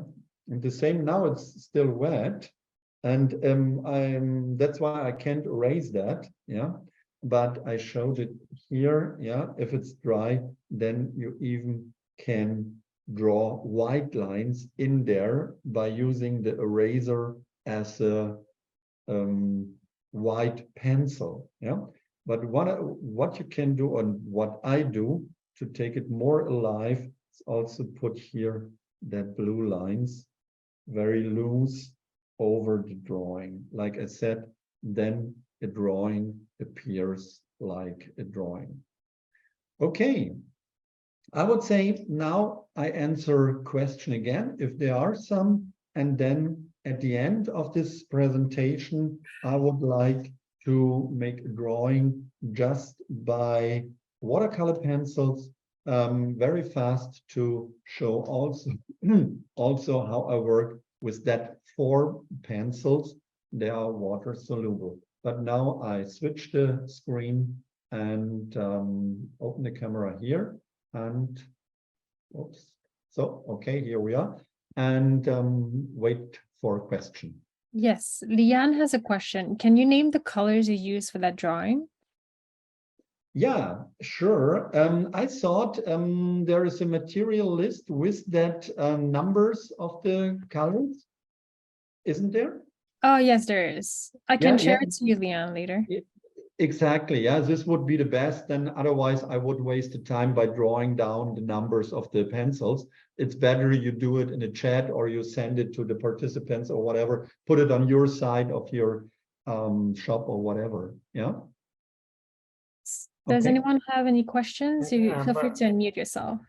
I have a question. You speak of watercolor pencils. I wonder how they're different from the other pencils. And then you use watercolor paper. And I don't know if you're into watercolor, but what do you think of mixed media, doing part of the work in watercolor and the other part in pencil? Okay, yeah, what we use here, or what I use here, is mixed media paper. Yeah, that's not the straight watercolor paper. Right. Yeah, it's okay, but I can show you the difference between sketching paper and watercolor paper, or even this mixed media paper. I showed you at the beginning when I made this test. Hang on, where is my watercolor? Yeah, then I showed you this, how I smudge here the paper. And I do that by taking my fingers on the paper, and I work really hard on the paper, and the paper doesn't destroy. If I do that with my straight sketching paper, here I have a sketchbook. It's my Crescent sketchbook. It's a De La Roni product. I don't know if it is available there in Canada, but if I do it with that, this is 100 grams per square meter. And if I do it with this paper, I take my finger in water. It's my watercolor water. And if I do it this way, then you see it comes off. Yeah, the paper destroys. Yeah. I can show it maybe later on the other camera. And this is not happen to watercolor paper or this mixed media paper. But mixed media, I don't take it, or I don't use it. I don't like it too much because there are so much different kinds of paper. That's why I take materials in general that are available in Germany. The German company Hahnemühle is very common in Germany, in Europe, and I use watercolor paper from them, yeah, Britannia, for instance, and even for working on with watercolor pencils, because like I said, here I don't like that rough surface, yeah, and they have hot pressed paper, hot pressed watercolor papers, and that's really smooth, yeah, that's not rough, and that's really good to work with watercolor pencils on this.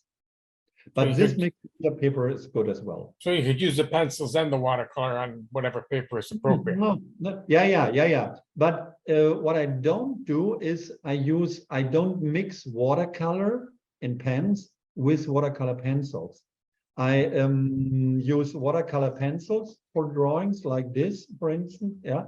Or I use watercolor, but I don't mix both because this is too much, yeah. Sometimes if you are not satisfied with your drawing, then you try to use the next and the next and the next, yeah. And I guess this is not the answer. The answer is to take here, for instance, this cows I sketched with watercolor, just watercolor, yeah, and a pencil, yeah. Or I use watercolor with a ballpoint pen. This landscape I made with my watercolor from pens, yeah, so liquid watercolor with a brush and a ballpoint pen, yeah. Or like I said, I use watercolor pencils, but then also straight, like here on the cover of this book from me, yeah, these are watercolor pencils. or in connection with also with a fine liner, means ink, or also with watercolor, with a ballpoint pen. I'm a big fan of black ballpoint pens. This here, the black lines I made with the, whoops, a little bit sharper, with the black ballpoint pen, and the rest I made with watercolor pencils. You can see the original also on my Instagram account. Yeah. But how is what is the Hmm? watercolor pencil made of that makes it different from the regular pencils there? Must be something in it. It's water soluble. This I will show right now. If there are Okay. no question anymore, then I switch the camera, and the last 10 minutes or 5 minutes, I will show you the difference, what I do with this water soluble pencil, and what's the difference between the Polychromos and the Albrecht Dürer watercolor pencils. Okay. Okay. Then, Annie, you are the technician here. You're the one. I think we're good. We can move on. Okay, then I switch the last time the camera to my documenting camera, and I made the last demo. And this is really short, yeah, because I spent so much time to show you detailed, like I did the other drawings, this one in black and white, yeah, with the pencil, with the new graphite pencil, matte pencil, yeah, it's not blending, it's not reflecting the lights, or here with most of the time the Polychromos. For Polychromos, like I said, I like to reduce the color, yeah, not have too much colors. And now for this guys, yeah, and here I make it a little bit bigger, and I really like it to show that if I draw a portrait, and this I'm gonna do, and like I said at the beginning of the demo, I like that yellow, that's burnt ochre. Hang on, I have to switch off my video here. Okay, I like that burnt ochre, yeah. The walnut is here, or burnt umber has Faber-Castell as well, dark indigo and white. This for pencils, and I have to say every company, every brand has their own names of colors, yeah. Other brands will not have that dark indigo, or it looks it is another color, it's not the same color, yeah. And so I can recommend this here from Faber-Castell, because these names are this one that I like. Okay, a portrait, the simplest thing what I show you now is more or less this what I'm doing here, yeah. I do it very often in the subway, that I draw the people without that they recognize that, yeah.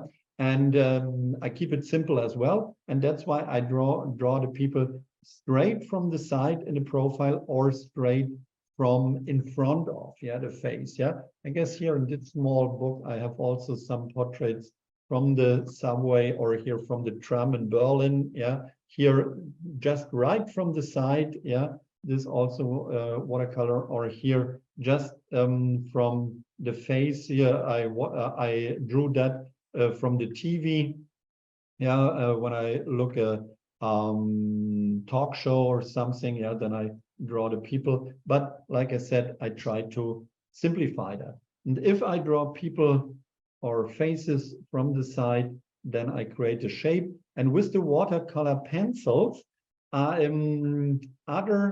another kind than the watercolor. I have to put the pigments on the dry paper. Yeah, that's important. Otherwise, I don't get the color on the paper. Yeah, with watercolor, I can get it, make it wet. Yeah, and can put the wet color time by time also on a wet paper. But here not. Yeah. Here I have the pigments now on the paper, on the rough paper. I make it wet a little bit, and like I said, I smudge it with my fingers here to do two things, yeah. There are no sharp detailed edges anymore. This is just a rough version, and I make the edges soft, and the second is I make the paper dry.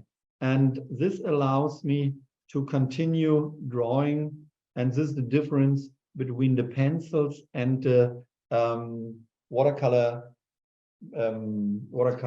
from the watercolor box, like this, for instance. Yeah, here I wouldn't take the fingers. Yeah, but here I do that. So now I put more details on the forehead, the nose, the part of the mouth. Yeah, and you see now it becomes interesting because there is this really unclear shape here, and here I put some details on, and it becomes interesting. It becomes an interesting drawing. Yeah, it's not a photo, it becomes a drawing, and it makes it interesting because there is this difference between that soft, unclear areas and these details. I put more pigments on my drawings, and doesn't matter if I draw now a portrait or a tree or a landscape, whatever, the way is always the same. Yeah, we have, by the way, we have in the face some dark areas and some light areas, and the dark areas are the eye holes and the neck and the sides of the face. Here I softened it again just to have soft edges because it's not breaking there. So, and now I can take the darker color. Yeah, this is like I would do, or I would take a pencil and I would put a hard pencil or not so much pressure on that. There are not so many contrasts. Yeah, but the contrast comes now with the darker pencil, with this walnut brown here, with the dark brown, and here I can create or correct the details, the nose, so the lips, and like I said, I can, that makes more concrete. Now the eye is in here, so, and here more darkness, but not with the brown. I take the ochre to try it, to give it a try, and later on I put the darker color on here. Yeah. Sometimes I also make the whole paper dark, or I give it a tone. Yeah, tone paper. I make tone paper from that. Yeah, and draw on this because it makes it more interesting. Yeah, and the most interesting thing, like here with the flowers, I just drew some flowers, 3 as a details. This not anymore. And if I would continue, then I would just make like dots here. Yeah, but not much more details. It's the same here. This one is very detailed, but here are no details. Yeah, this becomes a head or neck because I show the very important things, the nose, the mouth, and so on. Even the ear, I just make here a small impression. Yeah, and then, like I said, we have in the face dark parts like the eye hole, like here the neck, and so on. Yeah, but we also have light things, light parts. This is the forehead here, and here I take the white. Yeah, this is the part of the nose that comes most to the most light source. Yeah, this is the lip, the downer part of the mouth is lip, and here a little bit. Yeah, so, and now I want to show, like I showed you before, what's possible with watercolor pencils. You see in the nose, it has here a stroke, yeah, a line that I want, that I don't like. I could take the eraser. You can't erase this watercolor pigments if it is wet, but if it's dry, you could do that. But there is another opportunity. You can take this paper here. I make the pencil clean, and now I make it wet, and then I take it away with that. Yeah, see, like a eraser I can use here. I do it as well. You don't get it white as the paper, but you're able to make this correction. You see here I can do that. Yeah, this is the point. And then let's say we make a young guy from that. Now I take black hairs. Yeah, that's why I use that blue. Yeah, this indigo. Yeah, I don't take black. Yeah, black makes the watercolor or even the drawing, the sketch with the watercolor paper makes it dirty. It appears dirty. Yeah, that's why I take the dark blue. So, and I create darkness here. Yeah, this way, just short. So here the eye, the eyebrow here as well, and this too. Yeah, and the other colors, like I said, 80% of my drawings with watercolor pencils I do with these 4 colors, like I showed you here. But I have more. I have 15, 13, 15, something like that. These are my watercolor pencils that I use. Yeah. Here you have these 4 colors, what I showed you here as a long version. Here are the primary colors. Oops. Here, blue, yellow, and red. And then what I told you, light and dark. Yeah, I have always light and dark, green, red, light and dark, and blue we cover with that. Yeah, these are my colors. And I show you this because the really colorful colors, then this I use them here, for instance. Yeah, for the clothes. Yeah, and there I also make it wet that it becomes really bright. Yeah, but here in the neck it's dark, and there I also use the trick that I make this drawing to a drawing by create this splashes like this. Yeah, and it becomes more interesting. And very important is this detail. That's why I go with a line around this to make it more interesting. And by the way, to create more darkness, like I said, black I create with this dark indigo. But if I put this walnut brown on this blue, it becomes even much more darker, much more black. But it doesn't make the drawing, the sketch dirty. Yeah, that's the point. Okay, this it was.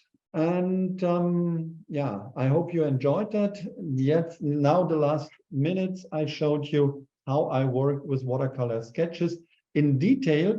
You can see that, like I said, on my Instagram account every day, one sketch. Jens Hübner is the site, also on Facebook. Yeah, and there you can see a lot of examples over 10 years from that drawings. Not all Faber-Castell products, but watercolor, markers, whatever.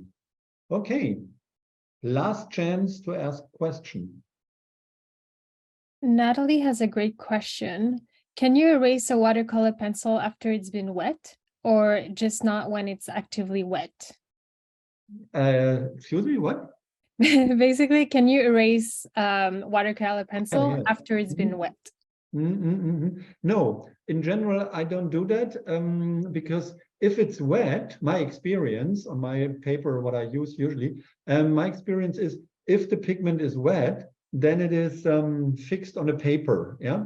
There are, for instance, water-soluble pencils by Faber-Castell, and I use these water-soluble pencils like a stick of ink. Yeah, because you can also, like I did it with the watercolor pencil, you can take off the color here and can draw with that, yeah. But if you put the pigment on the paper, you can't erase this pencil pigments, this graphite, yeah.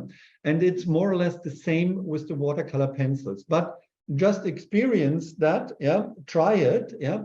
Because when we talk about watercolors like this, yeah, some pigments, for instance, ultramarine blue, you can erase as well. And I work with that as well to erase even watercolor, what I put on the paper with the brush as watercolor. Yeah, but in general, if it's dry, you can erase it. If it's wet, then it's more difficult to erase it. Gwyneth has more a philosophical question. How do you get motivated to sketch every day? Yeah. My grandparents were farmers and they had to feed their cows every night, yeah. And I think often on that, yeah. I don't have a chance, I have to, yeah.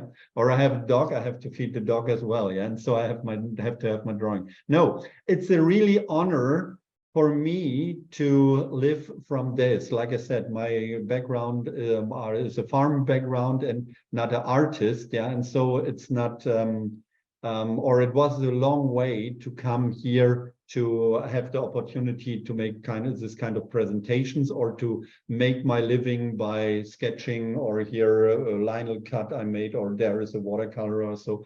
And that's why I really enjoyed it. And often it is like tonight I make sketches, yeah, and then I publish that on Instagram, on Facebook, and so on, yeah. And so that's the motivation. But sometimes I have to say, when I come with my wife out of the cinema 11 o'clock at nighttime, and I said, oh, I have to make my drawing, and she said, oh God, forget it, yeah. So, but I do it, and then it's done, and I'm satisfied, yeah. Or some of your icons. Pardon? What is? Who are some of your artistic icons? Oh yeah. My heroes, you mean, yeah?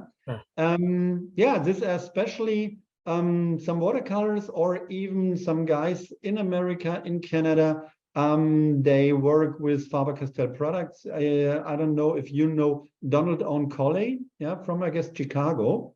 Yeah. I follow him on Instagram, and he's working with the Pitt artist pens a lot from Faber-Castell, or you know, maybe the watercolor lady Sherry Blaukopf. I guess it's from Toronto. It's a Canadian, I guess, yeah. And these are some of my heroes, and I follow them, and I get inspired by people like them as well. Every day and there are social media is really good if because you can get very fast a lot of good drawings. That's why I follow a lot, and I look every day, let's say 100 drawings. And if I like a drawing, then I make a screenshot, I put it in a folder and get inspired by that maybe weeks or years later. Liz has a question. Do you use your sketches to work up paintings? Sometimes, but in general, I'm like I said, I was a designer. I had a design office for 10 years, and I skipped that 2006 to go with a bicycle, to go around the world by bicycle for 10 years, yeah. And there I start to sketching, yeah. And there 2008 I was back in Germany. I crossed 42 countries, yeah. And then there I made a lot of sketches to keep my impressions there, yeah. And then around 2010 there came this movement of the urban sketcher, and there the sketch is the result, yeah. And for me it's often too difficult to make or it takes too long to make a painting from a sketch. But here you see, I see it here, it's a Lionel cut. This I made out of the sketch, yeah. There I made first a sketch from some trees in the neighborhood, and then a Lionel cut is then the result, for instance, yeah. Jens, what's the name of the brand of water brush that you use? That's also Faber-Castell. And I'm really honored that I'm the designer of that brush. Yeah, there are different brands. Yeah, for instance, Pentel has good brushes. Yeah, but this is a Faber-Castell brush, and I really like that. Sure, and I made some things. Yeah, what other brushes not can do. For instance, it's in Europe at least the smallest brush, because I use this water brush only if I'm on the road. If I'm here in the studio, I have my watercolor pens, brushes like this. They are big, yeah. But if I'm in the subway in Berlin, yeah, and I want to make watercolors there, I want to watercolor the pedestrian, the commuters, glaube ich, I think it's the right word. The person there, then I do that with that, yeah. That's why it's that small, yeah. And with that cup, maybe I can show that really short if you are interested, what this brush can do, what other brushes not can do. That's why I switched up. Yeah. If I have here a color, so like this, and if it's watercolor or if it's watercolor pencil, then I can mark. Here are some marks in there, yeah. And I create that to mark this, to make structures with that, yeah. This is very common to make grasses or something else, yeah. I make it by destroying the paper. And the other thing is here, it's like a blade, yeah. And with that blade, I can take the color away, yeah, this way. That's another thing. This is a small landscape already, yeah. If I put here also a person who's walking through the landscape, then you see it better, yeah. So this kind of structures I can do. See, it comes around the way, yeah. And that's why here's this kind of blade on that cap, and here are the structures, yeah. So what I said about the pencil and the eraser, I just flip the pencil and can erase, can make white lines. The same I can do with the brush. Here I can brush with that, and here I can make marks with that cap. Yeah. Awesome. Thank you. You're welcome. Is there any more questions? What do you mean by destroying the paper? With the sharp edges of the plastic, I make marks in the paper. Yeah. If the paper is wet, then it's very soft. Yeah. And you can do that with the handlebar of the brush. We'll see maybe if I have a brush here that has that. And yeah, here.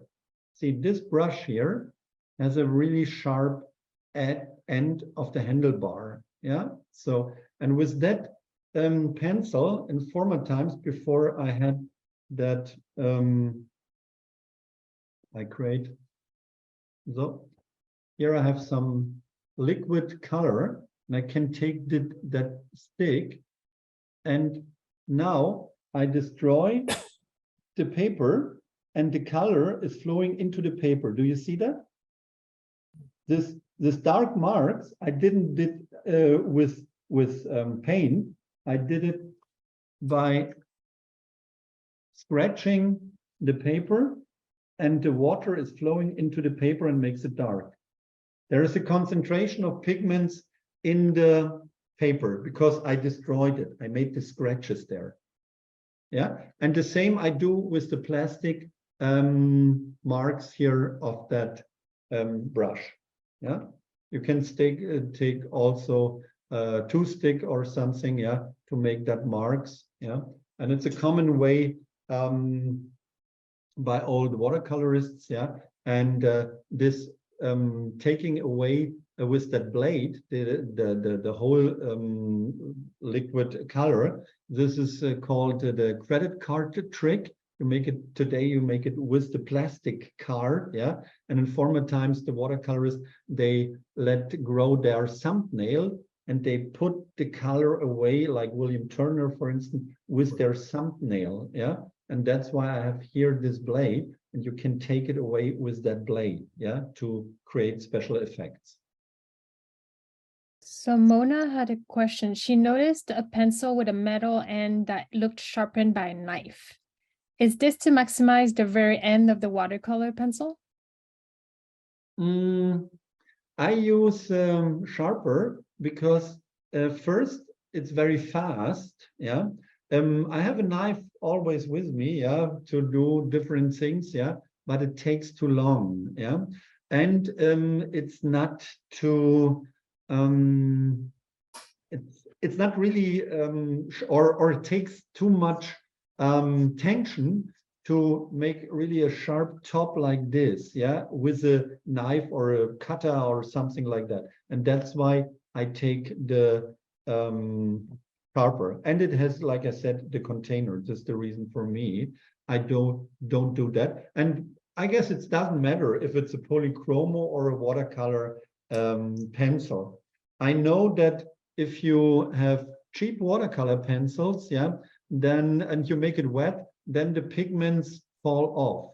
Yeah, you have their pigments and you have a binding material. Yeah,